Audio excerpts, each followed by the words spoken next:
अगर वास्तव में अपराध खत्म करना है तो आपको वैदिक शिक्षा लागू करना पड़ेगा। सबसे पहले ये जो 16 संस्कार विधि है, महर्षि दयानंद ने लिखा है, इसको प्राइमरी के सिलेबस में लागू करिए। प्राइमरी के सिलेबस में विदेशी किताब बंद करिए, विदेशी लेखकों को बंद करिए, विदेशियों के बारे में पढ़ाना बंद करिए, विदेशी नाम हटाइए, विदेशी निशान हटाइए, विदेशी परंपरा हटाइए, उसका भारतीकरण करिए। 16 संस्कार पढ़ाइए प्राइमरी के सिलेबस में, जिससे टीचर को भी पता होगा, बच्चों को भी पता होगा, माता पिता होमवर्क कराएंगे उनको भी पता होगा। 16 संस्कार को जन जन पहुंचाना जरूरी है, महर्षि दयानंद की इस पुस्तक को।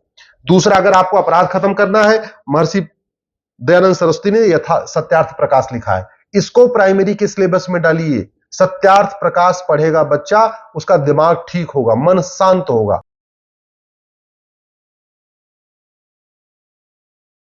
ओम। आप सभी को सादर प्रणाम। आइए अपनी कक्षा का आरंभ करते हैं। परमपिता परमात्मा की महती अनुकंपा से हम सभी को एक उत्तम ग्रंथ पढ़ने का सौभाग्य प्राप्त हो रहा है। भावना।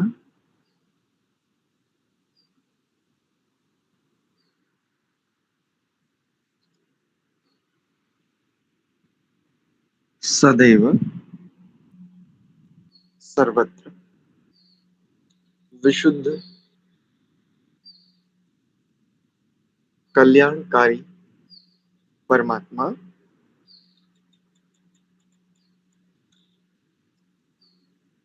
कल्याण ही स्वभाव है जिनका,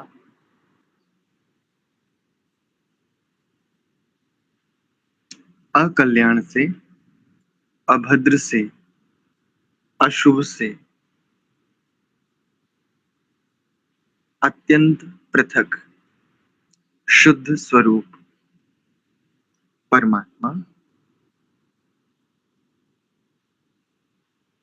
मंत्र पाठ।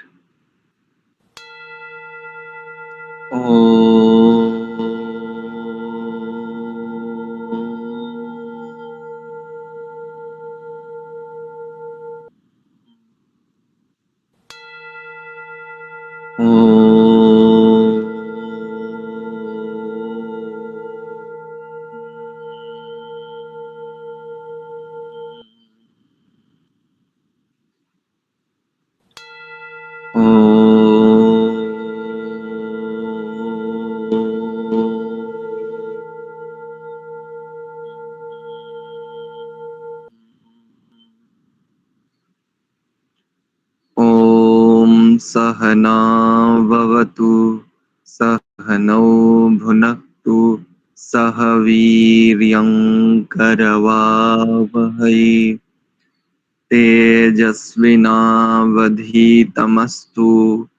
मा विद्विषावहै। ओम शांति शांति शांति।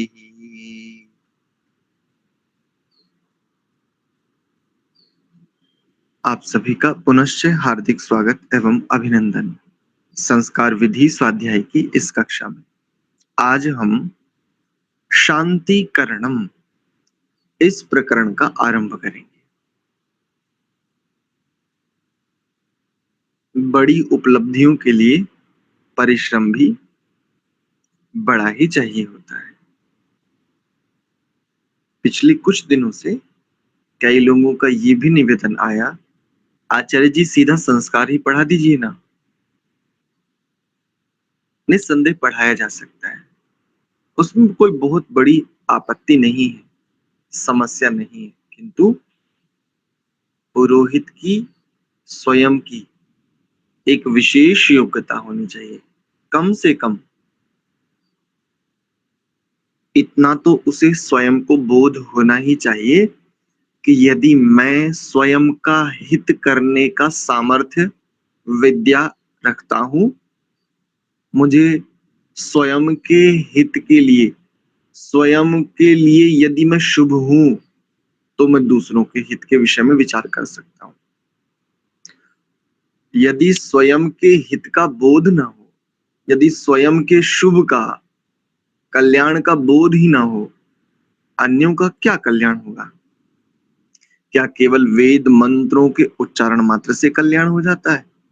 यदि ऐसा हो जाता है तो हमने समाज में ऐसे अनेकों बूढ़े व्यक्तियों को देखा है जो पिछले लगभग कहते हैं मैं 70 वर्षों से आर्य समाज में आता है। 70 वर्षों से निरंतर यज्ञ आदि कर रहे हैं हम लोग। उन्हें बोध हो जाना चाहिए, आत्मबोध होना चाहिए, ब्रह्म बोध होना चाहिए, किंतु हुआ क्या? नहीं। तो क्या हमारे इस प्रकार से पढ़ लेने मात्र से बोध हो जाएगा, ब्रह्म बोध हो जाएगा अथवा आत्मबोध हो जाएगा? नहीं, हमने ऐसी कभी कोई प्रतिज्ञा की ही नहीं, किंतु कम से कम सामान्य से तो अधिक योग्यता हमारी होगी। जो सामान्य केवल जिन्होंने मंत्रों का उच्चारण कुछ सीखा है, कुछ अशुद्ध भी करते हैं, और कुछ क्रियाओं को कराना जिन्होंने सीख लिया है देख दिखा करके, कहीं से देखा है कहीं से दिखाया है, जिन्होंने ऐसा सीख लिया। अस्तु। तो अगर हमारा लक्ष्य पुरोहित बनना है, हमारा लक्ष्य संस्कार कराना है, तो पहले स्वयं को संस्कारित करना होगा। यदि हम स्वयं संस्कारित हैं, तब हमें यदि ब्राह्मण कुल में ना भी जन्मे हो, यदि हमने स्वयं को संस्कारित कर लिया है, विद्या में स्नान कर लिया है, ज्ञान के सागर में निरंतर डुबकियां लगा ली हैं, नियम आदि अनुष्ठान से, गायत्री आदि जप से, प्रणव आदि के जप द्वारा यदि हमने मैल को हटा लिया है, निर्मल हो गए हैं, निस्संदेह हम पात्र हैं, हम सुपात्र हैं। और जो स्वयं सुपात्र है, ये कैसे हो सकता है कि वो अन्यों के लिए कल्याण को देगा? जैसे वर्तमान में बहुत सारे ऐसे कंटेंट चल रहे हैं, बहुत सारे ऐसे लोगों के ऊपर वाद विवाद चल रहे हैं, उस पर हम बात नहीं करें। संक्षेप से बस एक कहें तो संकेत करते चलते हैं। पिछले दिनों अभी एक कंट्रोवर्सी चली थी, स्वामी प्रेमानंद जी और वो एक व्यक्ति है, उनका नाम क्या है, प्रदीप मिश्रा जी के मध्य इस समय एक और कंट्रोवर्सी चली है। अपने राम भद्राचार्य करके हैं, ये जगत गुरु हैं, इनके मध्य ऐसी अनेकों समय समय पर चलती रहती है। यदि इन्होंने ठीक प्रकार से विद्या को विद्या ही रहने दिया होता, सत्य को सत्य ही रहने दिया होता, तो आज ये दशा और ये दिशा ना होती। प्रत्येक व्यक्ति ये दंभ भरता है कि मैं समाज को ठीक दिशा बोध की ओर ले जा रहा हूं, और निसंदेह आत्मा का अपना अपने स्तर पर प्रयत्न होता ही है, हमें उससे भी कोई बहुत विशेष आपत्ति नहीं है। किंतु कई बार जिनसे हम पढ़ते हैं, जहां हम बढ़ते हैं, वो समूचा समूह, वो समूचा वर्ग भ्रम को ही सत्य मान करके पढ़ रहा होता है और बढ़ रहा होता है। तो भ्रमों की, संशयों की निवृत्ति हो जावे, हम स्वयं शुभ हो जावे, इसलिए हम तो इस रीति से ही चलें। जिन्हें प्रतीक्षा करनी है वो करें, जो भी नहीं कर सकते कोई बात नहीं, यात्रा है प्रत्येक जीव की अपनी अपनी। आइए आज के विषय को आरंभ करते हैं। मैं अपनी ओर से पूरा प्रयास करता हूं, आप लोगों से भी यही निवेदन है, आप लोग जुड़े विषय के साथ, नोट्स बनावे अपने, उसको लिख लेवे, जो जो नई बात आपको पता चले, इससे आपको बहुत विशेष लाभ होगा जब जब आप इसको जानेंगे। तो उच्चारण की दृष्टि से देखते हैं, देखिए, अथ शांतिकरणम, दीर्घ मकार का उच्चारण करेंगे, मकार को दीर्घ लेकर के जाएंगे। आपका ये आरंभ बहुत उत्कृष्टता का द्योतक है जब आप इस प्रकार से उच्चारण करते हैं। और कई लोग अथ शांतिकरणम ऐसा कर देते हैं, नहीं, आपका आरंभ शुभारंभ ही होना चाहिए। आपका आरंभ उत्कृष्ट आरंभ ही होना चाहिए, और आपका आरंभ ही बता देता है कि आप क्या योग्यता रखते हैं। आइए प्रथम मंत्र को देखते हैं। शन्न, शम नहीं करेंगे, अधिकांश लोग शम ऐसा करते हैं ना, अशुद्ध उच्चारण है। शन्न, अनुस्वार को न, क्योंकि आगे भी ना है, तो शन्न। इंद्राग, इंद्राग्नि, कुछ लोग इंद्रा अग्नि ऐसा करते हैं, ये भी अशुद्ध है। इंद्राग्नि, नकार में ईकार दीर्घ है। भव ताम, वो भी, विसर्ग को विसर्ग भी रख सकते हैं, अथवा संहिता की दृष्टि से जैसा कि हमारा नियम है, भव ताम वो भिष शन्ना, इंद्रा, वरुणा, रात, रात हव्या, रात हव्या नहीं करेंगे, देखो फिर से मैंने कई बार बोला, रात हव्या, शमिंद्रा, सोमा, सुविताय, सुविताय, संयोः,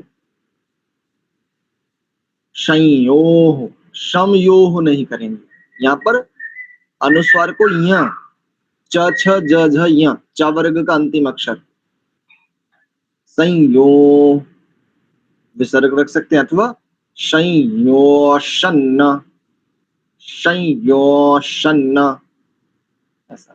इंद्रा, उषणा, वाज, सातौ। एक बार संहिता पाठ देखिए, फिर आगे बढ़ते हैं। बड़ा सुंदर मंत्र है, बहुत कुछ कहता है। कई लोग ये कहते हैं नहीं, साधक लोगों को, वैदिक धर्म को मानने वालों को सुख सुविधाएं नहीं लेनी चाहिए, ऐसा नहीं। आप इस मंत्र में जानेंगे, पढ़ेंगे हम सब लोग मिलकर के, आश्चर्य होगा आपको। संसार के एक आचार्य, एक हमारे मित्र हैं, वो प्रायः कहा करते हैं कि आचार्य जी, संसार के समस्त सर्वोत्तम ऐश्वर्यों पर सबसे प्रथम अधिकार श्रेष्ठ लोगों का होना चाहिए। लेकिन आज स्थिति क्या है, उल्टा है। श्रेष्ठ लोग तो भूखों मरते हैं प्रायः करके, या आपस में एक दूसरे की टांग खींच रहे होते हैं। सहन ही नहीं होता कि अरे ये कैसे बढ़ गया। प्रायः संहिता पाठ देखिए। ओम शन्न इंद्राग्नि भवताम वोभिषन्न इंद्रावरुणा रात हव्या, शमिंद्रा सोमा सुविताय संयोषन्न इंद्रा पूषणा वाजसातौ। ये इसका शुद्ध उच्चारण है। नमस्ते माता जी। चलिए आप लोगों से सुन लेते हैं। तो सबसे पहले हम सुनते हैं, दर्शना की आईडी से कोई जुड़े हैं, आप बोलेंगे? ओम नमस्ते जी, मांगेराम बोल रहा हूँ आचार्य जी। जी जी देवी जी के मेरे फोन से कनेक्ट नहीं हो रहा था। ठीक। ओम सन्न इंद्राग्नि भवताम वोभिः, सन्न इंद्रा वरुणा रात हव्या, समिंद्रा सोमा सुविताय संयोः, सन्न इंद्रा पूषणा वाजसातौ। बहुत अच्छा प्रयास। दीप्ति गुप्ता जी हैं। ॐ शन्ना इन्द्राग्नि भवतामवोभिः, शन्ना इन्द्रावरुणा रातहव्या, शमिन्द्रा सोमा सुविताय संयोः, शन्ना इन्द्रा पूषणा वाजसातो। बहुत सुंदर, बहुत ही बढ़िया। चलिए इसके बाद हम गौरव जी से सुनते हैं। अनुकूलता है गौरव जी? जी आचार्य जी। हाँ। ओम शन्न इंद्राग्नि भवताम शन्न इंद्रावरुणा रातहव्या समिद्रा सोमा सुविताय संयोः शन्न इंद्रापूषण भाजसातौ। बहुत अच्छा। पूषणा, यहाँ पर दीर्घ रखेंगे बेटा इसको, ठीक है ना? पूषणा ऐसा। और संयो ऐसा भी कर सकते हैं, अथवा संहिता की दृष्टि से संयो शन्न संयो शन्न संयो शन्न ऐसा। बहुत बढ़िया। दिगंबर जी से सुनते हैं। जी। ओम शन्न इंद्राग्नि भवतामओभि शन्न इंद्रावरुणा रातहव्या शमिंद्रा सोमा सुविताय संयो शन्न इंद्रापूषणा वाजसातो। सातौ सातौ एक वाजसातो। ठीक है। दूसरा, जब आप करते हैं संयो तो या तो विसर्ग को विसर्ग का उच्चारण करो, अथवा उसको अर्ध तालव्य शकार उच्चारण करो। या तो संयोश शन्न ऐसा करो, अथवा संयो शन्न ऐसा करो। ठीक है जी आचार्य जी। दीप्तिका माता जी। जी। ॐ शन्नो इन्द्राग्निभवतामवोभिः शन्न इन्द्रावरुणा रातहव्या शमिन्द्र सोमा सुविताय संयोः शन्न इन्द्रापूषणा वाजसातो। बहुत ही अच्छा प्रयास। थोड़ा सा ध्यान दीजिए, उच्चारण ठीक है, आपकी शैली भी पहले से बहुत अच्छी हो गई है। अब आप वेद मंत्रों का उच्चारण बहुत उत्कृष्टता से करने लगे हैं। एक स्थान पर थोड़ा सा ध्यान दीजिए। यद्यपि वो क्षेत्रीय प्रभाव होता है, ये जो हमारी जन्मना भाषा होती है उसका अभ्यास हमें अधिक होता है, तो शकारों पर ध्यान दीजिए। जैसे आप दंत्य सकार का तालव्य शकार उच्चारण कर रहे हैं, बस इसको थोड़ा सा वो ठीक कर लेंगे तो बहुत अच्छा उच्चारण है आपका। जी धन्यवाद। कमला हंस माता जी बोलिए। ओम शन्ना इंद्राग्नि भवतामवोभिः शन्ना इंद्रावरुणा रातहव्या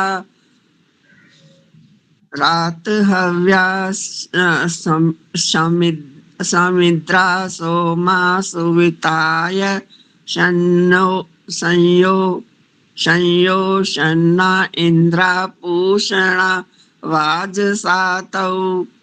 बहुत अच्छा, बहुत सुंदर। एक स्थान पर संकेत करेंगे सभी के लिए। ओम शब्द का उच्चारण जब आप किसी मंत्र से पूर्व करते हैं तो प्लुत में करना चाहिए। ओम शब्द के उच्चारण के 3 नियम सदैव स्मरण रखिए।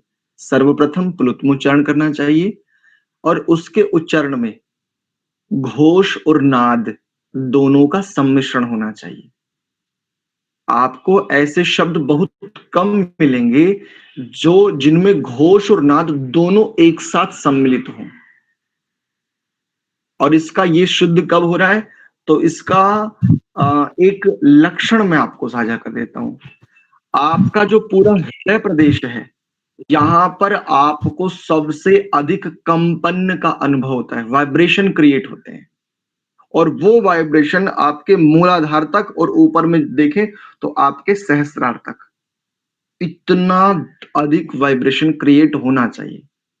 और मकार की हमिंग, मकार का जो उच्चारण है वो हमिंग के साथ होना चाहिए। ओम एकदम शुद्ध है, घोष भी है, नाद भी है, और एकदम सधा उच्चारण। ठीक है, मिथिलेश देवी जी आप बोलेंगे? रवि प्रकाश जी? ॐ शन्न इन्द्राग्निमभवतामवोभिः शन्न इन्द्रावरुणा रातहव्या शमिन्द्रा सोमा सुविताय शंयोः शन्न इन्द्रा पूषणा वाजसातौ। बहुत सुंदर, आ जाइए। जी एसपी सिंह जी? ॐ शन्नो इन्द्राग्नी भवतामवोभिः शन्न इन्द्रावरुणा रातहव्या शमिन्द्रा सोमा सुविताय शन्यो शन्न इन्द्रा पूषणा वाजसातौ। बहुत अच्छा, बहुत सुंदर। एक विशेष बात इस समय प्राप्त हो रही है, भीतर से प्रकट हो रही है, चलो साझा किए देते हैं। आपको एक रहस्य की बात बताएं? जी जो वेद पाठी होते जी हैं जी वो, हाँ म्यूट कर लीजिए कृपया। जो वेद पाठी होते हैं वो प्रायः करके संहिता में ही उच्चारण करते हैं। जैसे विसर्ग मध्य में आ रहा है तो विसर्ग का वो उच्चारण विसर्ग नहीं करेंगे, विसर्ग का उच्चारण वो करेंगे जो वहां पर परवर्ती अक्षर के अनुसार होना चाहिए। और जानते हो, ये प्रवाह अबाधित प्रवाह है, ये प्रवाह सहज प्रवाह है, संयमित प्रवाह है। इसलिए ऋचाओं के उच्चारण से भी, बड़ी बात कहने जा रहा हूं, आरंभ में कहा था कि क्या केवल मंत्र पढ़ने मात्र से कल्याण हो जाएगा? उत्तर दे रहा हूं, यदि कोई ऋचा का उच्चारण करे अथवा सुने, कैसा? संयमित, अबाधित, सहजता से प्रवाहित, बहुत लाभ होता है सुनने मात्र से। वर्तमान में अमेरिका, ब्रिटेन, जापान जैसे बड़े विकसित देश मंत्र थेरेपी से चिकित्सा करते हैं, उसको साउंड थेरेपी नाम दे दिया बस उन्होंने। अंतर इतना, उन्होंने साउंड थेरेपी उसको दिया, वस्तुतः मंत्र चिकित्सा ही है। अथर्ववेद में अनेकों कांड, अनेकों सूक्त हमें ऐसे मिलते हैं। अस्तु, ठीक है। इनके बाद उर्मिला रावत जी से सुनते हैं। अनुकूलता है उर्मिला रावत जी? जी मैं बोल रहा हूं। जी बोलिए। ओम सन्न इंद्राग्नि भवतामवोभिः शन्न इंद्रावरुणा रातहव्या समिन्द्रा सोमा सुविताय संयोषन्न इंद्रापूषणा वाजसातौ। बहुत सुंदर। हाँ, सविता आर्य जी बोलिए। जी। ॐ शन्न इन्द्र अग्नि भवतामवोभिः शन्न इन्द्रवरुणा रातहव्या समिन्द्र सोमा सुविताय शन्योः शन्न इन्द्र पूषणा वाजसातौ।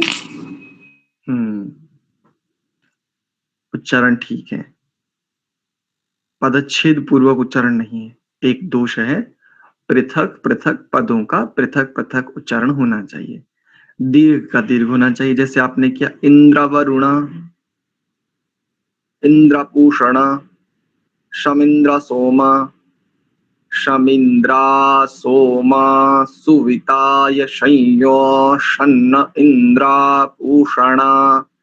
हर पद में एक हल्का सा अंतराल आ रहा है ना, बस ये ध्यान रखिए। सविता चौधरी जी?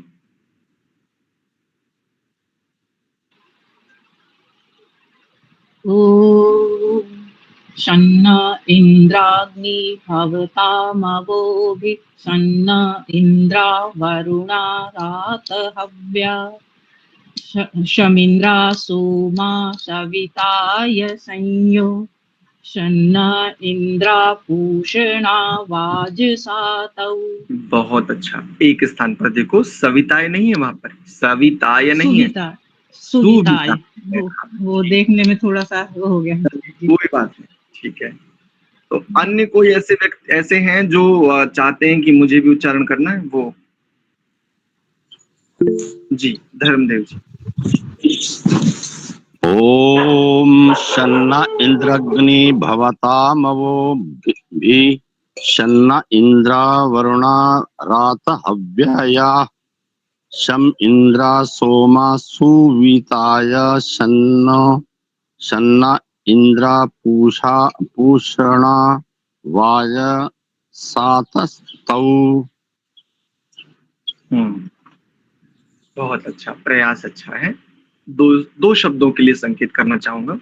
इसके अतिरिक्त भी कुछ त्रुटियां हैं, जैसे रात हव्यया, केवल रात हव्या एक।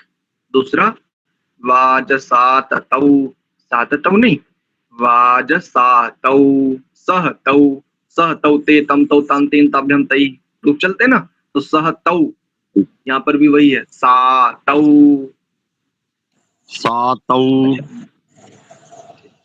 म्यूट कर लीजिए, पुष्पा अरोरा जी से सुनते हैं। ॐ शन्न इन्द्राग्नि भवतामवोभिः शन्न इन्द्रा वरुणा रातहव्या समिन्द्रसो वासुविताय शयुः शन्न इन्द्रा पूषणा वाजसातौ। बढ़िया उच्चारण, एकदम गंभीर स्वर। धन्यवाद। पर संकेत करेंगे। एक तो शमिंद्रा सोमा, नहीं ऐसा नहीं, शमिंद्रा सोमा ऐसा उच्चारण करेंगे एक। और एक और संकेत करेंगे, हो जाए ठीक है, नहीं हो पाए तो बहुत ज्यादा परेशान नहीं होना, यानी दुखी नहीं होना। जब आप सभी देखो जिन्होंने भी भावताम वो भी ऐसा उच्चारण किया, तो जब आप वो भी ऐसा करते हैं आपको रुकना पड़ता है ना, वहां पर बाधा आ रही है ना उच्चारण में, प्रवाह जो है वो बाधित हुआ ना, गैप लेना पड़ा ना। और जब आप वो भी शन्न, देखो एक प्रवाह में कैसे उच्चारण आता है, शन्न इंद्राग्नि भवताम वोभिषन्न इंद्रा वरुणा रात हव्या, कोई प्रवाह नहीं, एकदम एक ही गति से सतत अविचलित एकाग्र वृत्ति से बहता है, प्रशांत वाहिता। ठीक है, सरिता माता जी। जी बहुत अच्छा। प्रणाम आचार्य जी। प्रणाम। ओम शन्न इंद्राग्नि भवतामवोभिः शन्न इंद्रा वरुणा रातहव्या शमिन्द्रा सोमा सुविताय शयो शन्न इंद्रा पूषणा वाजसातौ। बहुत अच्छा, एक स्थान पर संकेत करेंगे, शयोश शयोश शन्न ऐसा करेंगे, ठीक है, अथवा शयो शन्न, ये भी कर सकते हैं विकल्प से, ठीक है। अनुपमा जी। ॐ शन्न इन्द्राग्नि भवतामवोभिः शन्न इन्द्रा वरुणा रातहव्या शमिन्द्रा सोमा सुविताय शयो शन्न इन्द्रा पूषणा वाजसातौ। हाँ ठीक है, बहुत सुंदर। चलिए इसके भाष्य पर विचार करते हैं। यद्यपि 6:02 हो गए हैं, किंतु भाष्य को देख लेते हैं। एक दिन में प्रतिदिन कम से कम एक मंत्र का तो हम स्वाध्याय करेंगे, उसका उच्चारण भी सीखने का यत्न करेंगे और उसका अर्थ भी जानने का प्रयास करेंगे। स्वामी दयानंद जी ने इसका बहुत सुंदर भाष्य किया है। इसके अतिरिक्त अन्य कई लोगों के द्वारा भी इस मंत्र का भाष्य उपलब्ध होता है। मुझे जितना मैंने अभी तक देखा, स्वामी दयानंद जी का भाष्य मुझे सबसे विशेष लगा। यद्यपि एक और विद्वान है गुरुकुल कांगड़ी के, उनके द्वारा किया गया भाष्य अत्यंत सरल है, सहज है। स्वामी जी के भाष्य में सरलता सहजता है, किंतु चूंकि उनकी जन्म की भाषा गुजराती थी इस कारण से, और वो बहुत एक योग्य विद्वान थे, इसलिए उनकी भाषा को समझने में प्रायः करके ऐसा प्रतीत होता है कि क्लिष्टता है थोड़ी सी। यद्यपि ऋषि भाष्य ऐसी उच्च बुद्धि के द्वारा किया गया भाष्य अत्युत्तम होता है, तथापि उसमें तनिक क्लिष्टता प्रतीत होती है, फिर भी हम समझने का यत्न करते हैं। आज हम आपको एक वो पैटर्न बताते हैं, वो प्रारूप बताते हैं, जैसा कि कल की कक्षा में हमने कहा था कि राम भद्राचार्य जी भद्रा शब्द का अर्थ राम करते और भद्रया इस शब्द का अर्थ सीता करते हैं। शैली समझ लीजिए आज इसी मंत्र का अर्थ अर्थात भाष्य करने की शैली क्या होती है। सबसे पहले पदार्थ देखिए, सबसे पहले पदार्थ किया जाता है जिसको पदच्छेद भी कहते हैं, पदच्छेद, उसके बाद अन्वय होता है, पदच्छेद होता है, फिर अन्वय होता है, उसके बाद उसका भाष्य किया जाता है, अर्थ किया जाता है, और अर्थों की संगति, परस्पर संगति की जाती है। और वेद का किसी मंत्र का भाष्य वेद के ही अविरुद्ध होना चाहिए, अर्थात वेद के अनुकूल होना चाहिए। ऐसा नहीं कि वर्तमान में आप किसी मंत्र का भाष्य करें और वो किसी अन्य स्थान पर जो वेद ने कहा है उसके विरुद्ध जा रहा है, ऐसा। यदि भद्रा शब्द का अर्थ राम है, यदि भद्र शब्द का अर्थ राम है, तो भद्रं कर्णेभिः शृणुयाम देवा भद्रं पश्येमाक्षभिर्यजत्राः। यहाँ पर क्या करेंगे राम भद्राचार्य अर्थ? यदि भद्र शब्द का अर्थ राम है या भद्रा शब्द का अर्थ राम है, यहाँ पर राम अर्थ करके दिखाओ, और कैसे करोगे? लेकिन ये करने वाले कुछ भी कर सकते हैं। अस्तु, तो यहाँ पर देखो शम शब्द का अर्थ शम, इसका अर्थ है कल्याण कारक, सुख कारक। स्वामी जी की एक शैली आपके साथ साझा कर देता हूं संक्षेप से। शम शम सुख कारक न अस्मभ्यम, चतुर्थी विभक्ति का बहुवचन। इंद्राग्नि विद्युत पावक भवताम अवोभिः रक्षणादिभिः शम मंगल कारक न अस्मभ्यम। इंद्रा वरुणा विद्युत जले रात हव्या, देखो रात हव्या का कितना बढ़िया अर्थ करते हैं समझी। रातम दत्तम हव्यम गृहीतुम योग्यम वस्तु याभ्यान्तौ शम सुखवर्धकौ इंद्रा सोमा विद्युत औषधि गणौ सुविताय ऐश्वर्याय शम योः सुख निमित्तौ। हर स्थान पर शम का एक अलग, एक भिन्न अर्थ है, इसे कहते हैं संगतिकरण।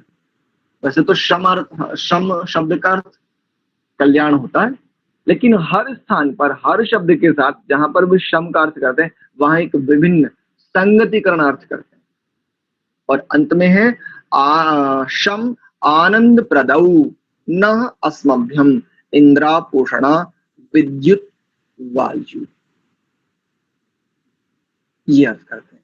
अर्थ और अन्वय देखिए क्या कह रहे हैं, अन्वय से बड़े अच्छी स्पष्टता आ जाती है। वाजसातौ सुविताय नो वोभिस्सहेन्द्राग्नि संशम रात हव्येन्द्रा वरुणा न समिन्द्रा सोमा संयोरिन्द्रा पूषणान संच भवतां तथा वयं प्रयते मही। ये इसका अन्वय।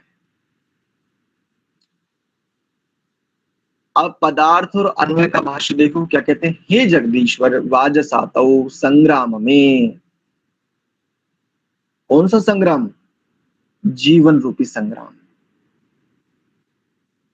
प्रत्येक जीवन संग्राम ही है, युद्ध ही है, लेकिन आपको अपनी रक्षा के लिए यदि कुछ शस्त्र रखना तो लाइसेंस चाहिए।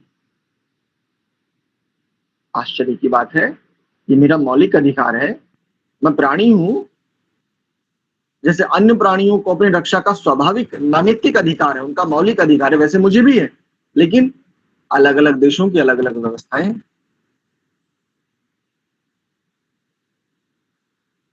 और वो लाइसेंस अफोर्डेबल नहीं है सभी के लिए।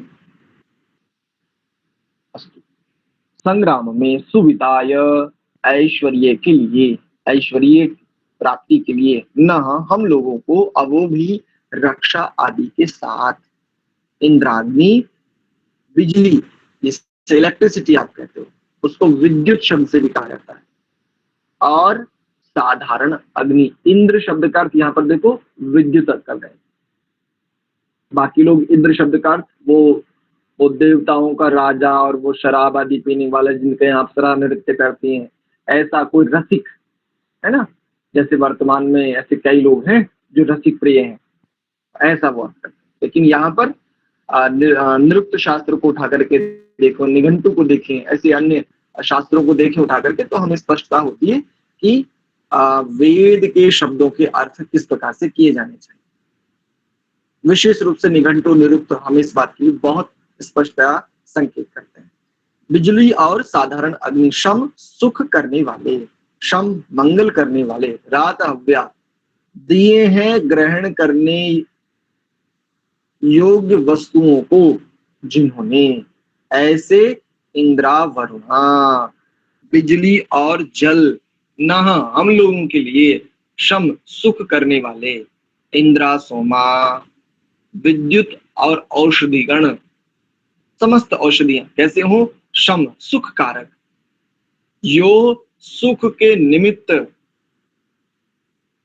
यो शब्द का वैसे जो होता है, यह माने जो, यह यौयान, यह यौ याह, ऐसे रुक चलेंगे, तो यह शब्द का अर्थ वैसे जो होता है, लेकिन जो किसके लिए, सुख के लिए, सुख के निमित्त, और इंद्रा पोषणा बिजली और वायु। इंद्र शब्द का अर्थ बिजली और पोषण शब्द का अर्थ यहाँ पर वायु। वैसे पोषण शब्द का अर्थ मेघ भी होता है, मेघ अर्थ भी स्वीकार करने योग्य है, और यहाँ पर संगति मेघ के, पोषण शब्द का अर्थ मेघ भी कर सकते हैं, ये भी संगति कर, इसकी भी संगति होती है। न हमारे लिए शम आनंद देने वाले भवताम होवे, हम लोग ऐसा प्रयत्न करें। भावार्थ में कहते हैं, हे जगदीश्वर, आपकी कृपा से, विद्वानों के संग से और अपने पुरुषार्थ से आपकी रची हुई सृष्टि में वर्तमान विद्युत आदि पदार्थों से हम लोग उपकार करना चाहते हैं, सो आप हमें सहाय प्रदान कीजिए। ये स्वामी जी का अर्थ भाष्य करने का ये प्रारूप है, ये है वेद मंत्र के अर्थ करने की, उसका भाष्य करने की एक ठीक ठीक अनुकूल शैली, शास्त्र सम्मत शैली। ये समझने की दृष्टि से थोड़ा सा देख लेते हैं। जैसा मैंने कहा, इंद्राग्नि, विद्युत और अग्नि, अब वो भी रक्षा कर्मों के द्वारा न हमारे लिए शम सुखकारी भवताम हो। विद्युत और अग्नि, आगे कहा रात हव्यऊ, भोग्य पदार्थों को देने वाले, और कौन है वो, इंद्रा वरुण, बिजली और जल। वरुण शब्द का अर्थ जल और इंद्र शब्द का अर्थ बिजली, जिसे विद्युत भी कहते हैं। न शम हमारे लिए सुखकारी हो, रात हव्यो, स्पष्टता से कहा है, इंद्रा वरुणा रात हव्यो न, रात हव्यो भोग्य पदार्थों को देने वाले, इंद्रा वरुणाऊ बिजली और जल, विद्युत और जल, न शम हमारे लिए सुखकारी हो। रात हव्यो इंद्रा वरुणौ न शम, भोग्य पदार्थों को देने वाले विद्युत और जल हमारे लिए सुखकारी होवे, हमारे कल्याण के लिए होवे। स्पष्टता से यहाँ आदेश है, और वेद भी कहता है, तेन त्यक्तेन भुंजीथा। देखो, भोग के लिए मना नहीं किया है, लेकिन आसक्ति रहित होकर के, निर्लिप्तता के साथ, प्रवृत्ति हो, लेकिन प्रवृत्ति निवृत्ति को देने वाली हो, प्रवृत्ति उसमें लिप्त करने वाली ना हो, इस आधार पर। तो ऐश्वर्य निस्संदेह हो सकते हैं, होने चाहिए, किंतु जिसकी जैसी स्थितियां हो उसके आधार पर। बहुत ज्यादा शुष्क जीवन भी ठीक नहीं होता, जो अति तप करते हैं। जैसे मैं एक सन्यासी को जानता हूं, बड़े अच्छे विद्वान हैं, स्वामी मुक्तानंद जी। अगर इनके जीवन को देखें, अगर आप इन्हें ग्लेशियर पर भी ले जाए ना, केवल एक कटी वस्त्र बांधते हैं और एक उत्तरीय ओढ़ते हैं, बस यही इनके पूरे जीवन, यही वस्त्र हैं, यही इनका सब कुछ है। और आश्चर्य की बात, जिस शरद ऋतु में, जिस शीत ऋतु में हम रिजाई के भीतर भी ठिठुर रहे होते हैं ना, ये अपना वही एक कटी वस्त्र ओढ़ करके सोते हैं। इतना तप है इनके जीवन में। अति तप भी ठीक नहीं, वो हमारी आयु को खा जाता है, वो हमारे शरीर के सामर्थ्य को अधिक खर्च करता है। अस्तु, आगे कहा इंद्रा सोमौ, सूर्य और चंद्र, सुविताय, भोग्य पदार्थों की उत्पत्ति के लिए। सूर्य और चंद्रमा भोग्य पदार्थों की उत्पत्ति करते हैं। कैसे? तो देखो, जितने भी वनस्पतियां, औषधियां, अन्न, फल फूल, कंद मूल, ये सब पदार्थ है ना, इन सब का निर्माण, इन सब का अच्छे प्रकार से बनना, पकना, तैयार होना, ये सब सूर्य और चंद्रमा के द्वारा ही होता है। समस्त फलों में, वनस्पतियों में, इन सब में जो औषधीय गुण आते हैं वो चंद्रमा के कारण से आते हैं, और जो पोषण प्राप्त होता है वो सूर्य से होता है। लेकिन वो कैसे हो? कल्याणकारी हो। अब ये बात क्या है, एक बस समझा देता हूँ, बाकी सब कल्याण को समझना कि भाई इंद्र और अग्नि, विद्युत और अग्नि हमारे लिए कल्याणकारी हो, बिजली और जल हमारे लिए कल्याणकारी हो। ये कल्याण का तात्पर्य क्या है? जैसे यहाँ पर इंद्रा सोमौ, सूर्य और चंद्र के लिए कहा, सुविताय, भोग्य पदार्थों की उत्पत्ति के लिए, श्रम हमारे लिए कल्याणकारी। एक को बता दो, बाकी सबको आप स्वयं समझना।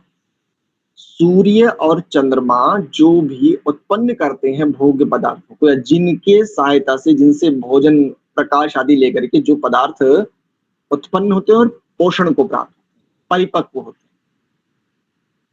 निस्संदेह इनसे हम कहें तो क्या ये कहने से क्या विशेष हो जाएंगे क्या? या सूर्य और चंद्रमा हमारी बात सुनते हैं क्या? नहीं।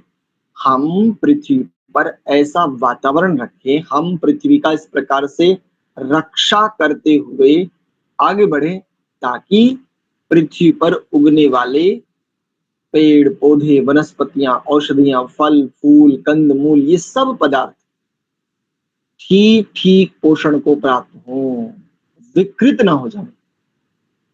क्योंकि अब एक एक बस तो सूर्य और चंद्रमा से भोग्य पदार्थ, जो भी फल फूल, कंद मूल, औषधियां, वनस्पतियां, ये सब उत्पन्न होते हैं और पुष्ट होते हैं। ये हमारे लिए कल्याणकारी हो, इसके पीछे का तात्पर्य क्या है, प्रयोजन क्या है? तो प्रयोजन ये है, वर्तमान में जैसे जल का बहुत प्रकार से दोहन किया जाता है, वो दोहन करने के बाद वो दूषित जल कहाँ बहाया जा रहा है? नदियों में, और सर्वत्र भूमि में चहुं ओर फैल रहा है। बड़े बड़े सीवर, बड़े बड़े नाले, वो सब कहाँ डाले जा रहे हैं? प्रायः करके नदियों में डाले जा रहे हैं। पूरा का पूरा जो मांस फैक्ट्रियां हैं, उनका वो सब दूषित जल कहाँ जा रहा है? वो सब प्रायः करके नदियों में, अथवा कहीं भूमि में कहीं ना कहीं तो जा रहा होगा। अब जो भूमि में आजकल तो बोर करके और वो भूमि में उतार दिया जाता है उस सारे के सारे जल को। अब आपके भूमि के भीतर के जल को ऐसे दूषित कर दिया, और जो वाष्प बन करके जल नभमंडल में जा रहा है और वो फिर वर्षा के रूप में आ रहा है।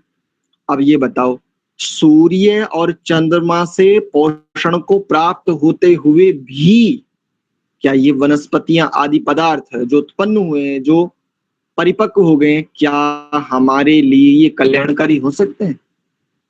एक व्यक्ति कहता है, भाई मैं तो फल, दाल और अपने हाथ से बनी हुई भोजन के अतिरिक्त कुछ लेता ही नहीं, लेकिन मुझे ये समस्या हो कैसे गई? मैं तो बड़े नियम संयम से रहता हूं, मैंने तो जीवन भर में ऐसा कोई पदार्थ खाया ही नहीं है, छुआ ही नहीं है आज तक, लेकिन तब भी मुझे ये समस्या कैसे हो गई? तात्पर्य ये है इसका। ठीक है, बाकी सब में ऐसे ही संगति लगाएंगे, विद्युत और अग्नि के संदर्भ में, ऐसे ही बिजली और जल के संदर्भ में, ऐसे ही आगे देखिए इंद्रापूषणो, विद्युत और पुष्टि करने वाला मेघ। देखो यहाँ पर पूषण शब्द का अर्थ मेघ कर रहे हैं। विद्युत और पुष्टि करने वाला मेघ, क्योंकि वर्षा के जल से जो फसलें, फल, सब्जियां, वनस्पतियां जितने उत्तमता से तैयार होते हैं, वैसे हमारे द्वारा, मनुष्य द्वारा नदियों के जल से सिंचाई करने पे वैसे तैयार नहीं होते। ये हम सबका प्रत्यक्ष है ही, जो भी कृषि आदि को थोड़ा भी जानते हैं। वर्षा के जल से जितनी उत्तम फसल होती है, उतनी उत्तम फसल भूमिगत जल से अथवा जो नदी का जल होता है उससे सिंचाई करने से नहीं। तो फसलों की पुष्टि करने वाला मेघ, वाजसातौ, धन और ऐश्वर्य की प्राप्ति जिस कर्म में हो, उस कृषि आदि कर्म में, तथा संयोग, इसका देखो कितना बढ़िया अर्थ कर रहे हैं, शमनंच रोगाणाम यावनंच भयानाम, रोगों से शमन एवं भयों से, विभिन्न प्रकार के जो भय हैं उनसे दूर करने में न हमारे लिए शम सुखकारी हो। भावार्थ, हे प्रभु, आपकी कृपा से विद्युत और अग्नि अपने रक्षा रूप कर्मों के द्वारा हमारे लिए सुखकारी हों। भोग्य पदार्थों को देने वाले विद्युत और जल हमारे लिए सुखकारी हों, कल्याणकारक हों। भोग्य पदार्थों को उत्पन्न करने वाले सूर्य और चंद्रमा हमारे लिए कल्याण को देने वाले होवें, हमारे अकल्याण का हेतु न बने। धन और ऐश्वर्य के देने वाले विद्युत और मेघ, जिन्हें बादल भी कहते हैं, हमारे लिए सुख की वर्षा करने वाले हों। हे भगवान, आप हमारे रोगों का शमन कीजिए और समस्त भयों से हमें दूर कर कल्याण प्रदान कीजिए। हाँ, बस इतना ही इस विषय को रखते हैं। आज मैंने 2 प्रकार के भाष्यों को इसलिए लिया ताकि एक तो हमें ये पता चले कि भाष्य करने की जो प्राचीन परंपरा है, ऋषिकृत परंपरा है, जैसे कि ब्राह्मण ग्रंथों में, जैसे कि निरुक्त आदि शास्त्रों में, उपनिषदों में हमें स्थान स्थान पर कुछ वेद मंत्रों के भाष्य की शैली हमें प्राप्त होती है वहां से, यानी ऋषियों के द्वारा भाष्य करने की क्या शैली थी।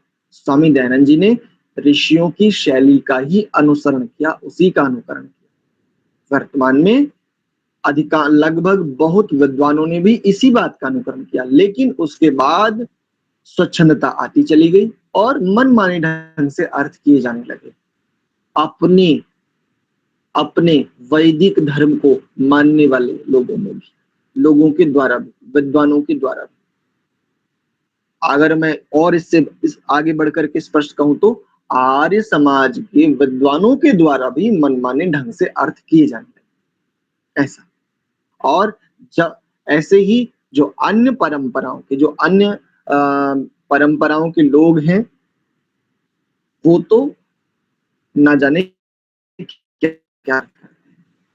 तो हम सबको मिलकर के एक ऐसी व्यवस्था, एक ऐसा संदेश, एक ऐसा उपक्रम सब लोगों तक पहुंचाना चाहिए कि देखो, हम सब ऋषियों के वंशज हैं और ऋषियों का हम सब सम्मान करते हैं, चाहे जो जिस परंपरा में हो।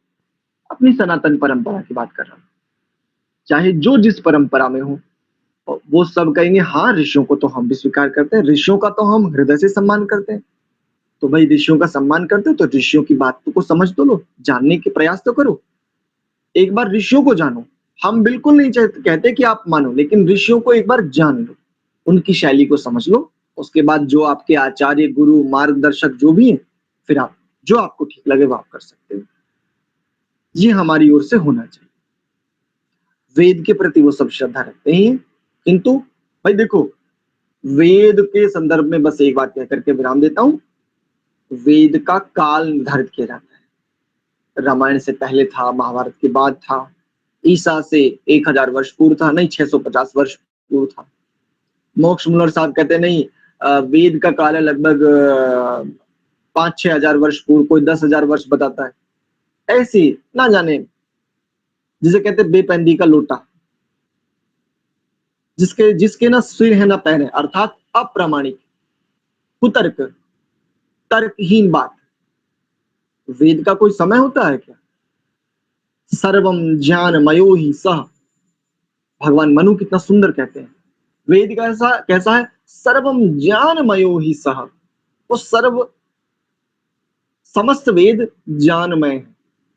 अच्छा, सृष्टि बनाई, सृष्टि के आरंभ में मनुष्य उत्पन्न किए, अन्य प्राणी उत्पन्न किए सृष्टि बनने के उपरांत, और वेद कब दिया? 10,000 साल, यानी लगभग लगभग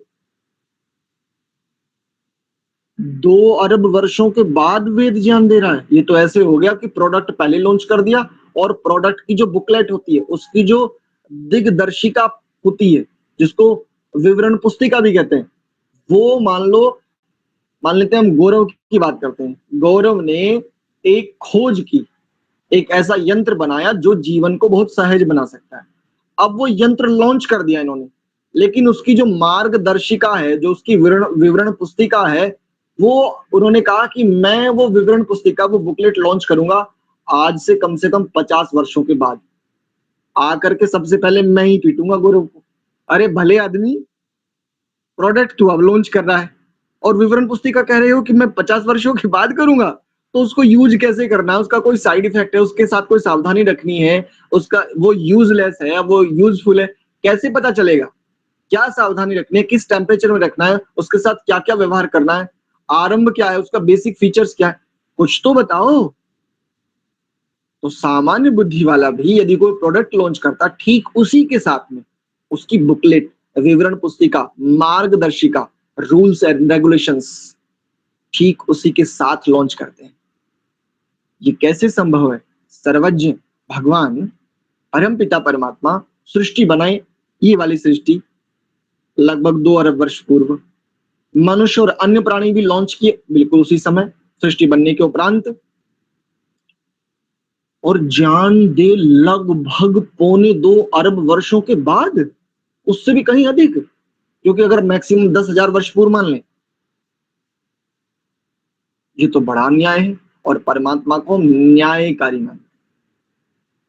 हमने आरंभ में जो भावना थी, हमने कहा आप भद्र स्वरूप ही हैं, सदैव सर्वदा भद्रता ही आपका स्वभाव है।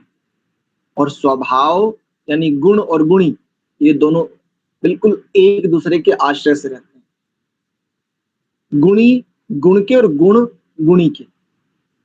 तो परमात्मा का स्वभाव ही है ज्ञान स्वरूप, और ऐसे सर्वज्ञ परमात्मा वेद दे 2 अरब वर्षों के बाद, या लगभग 2.25 अरब वर्षों के बाद, बस। तो वेद अपौरुषेय है, वेद का कोई काल नहीं होता। वर्तमान में आप वाणी के चतुर्थ सामर्थ्य को उत्पन्न कर लीजिए, उसका आविर्भाव कर लीजिए। आप अभी भी स्वयं से वेद मंत्रों को प्राप्त कर सकते हैं, जैसे आदि सृष्टि में ऋषियों के द्वारा किया गया। वर्तमान की बात कर रहा हूं, बिल्कुल अभी की बात कर रहा हूं। इस समय चाहे जितनी स्थितियां बिगड़ गई हो, वाणी का चतुर्थ सामर्थ्य होता है, परा, पश्यंती, वैखरी, ये 4 प्रकार की वाणी होती है। इसका जो चतुर्थ स्तर है, उसको आप सिद्ध कर लीजिए। आज भी आप वेद को साक्षात परमात्मा से ग्रहण कर सकते हैं। कहां? अरे अपने भीतर ही,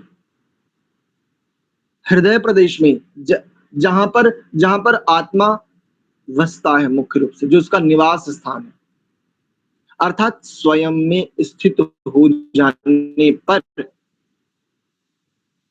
वो योग्यता आ जावे, हम आज भी वेद के मंत्रों को ठीक ऐसे ही प्राप्त कर सकते हैं जैसे ऋषि आदि काल से प्राप्त करते आए। जैसे उसके उपरांत मंत्रों में समाहित होते चले आए, मंत्रों का दर्शन करते चले आए, और उन ऋषियों के द्वारा उस मंत्र का साक्षात करने के कारण आज भी प्रत्येक वेद के प्रत्येक मंत्र में आपको ऋषियों के नाम मिलेंगे। ये इसलिए नहीं है, अच्छा कई लोग ऐसा कहते हैं, अच्छा ये मंत्र इस ऋषि ने बनाया। अरे मूर्खो, अरे धूर्तो, ये मंत्र ऋषियों ने बनाया नहीं, अपितु इन मंत्रों का साक्षात किया है, और साक्षात्कर्ता होने के कारण से उन ऋषियों का नाम दिया है।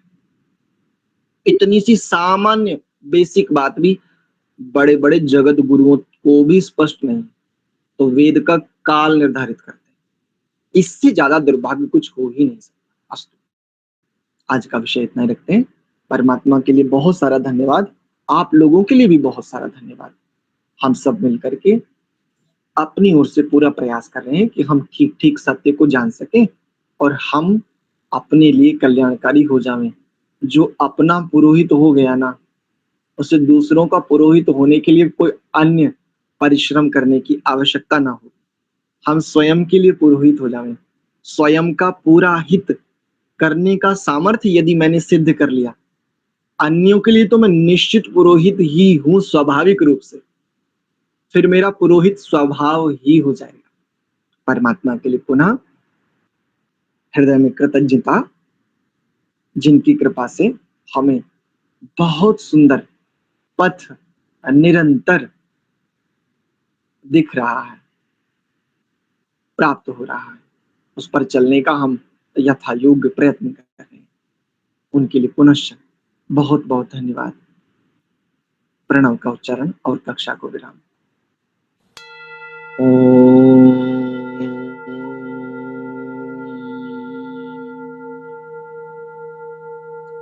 शांत शांत शांति ही।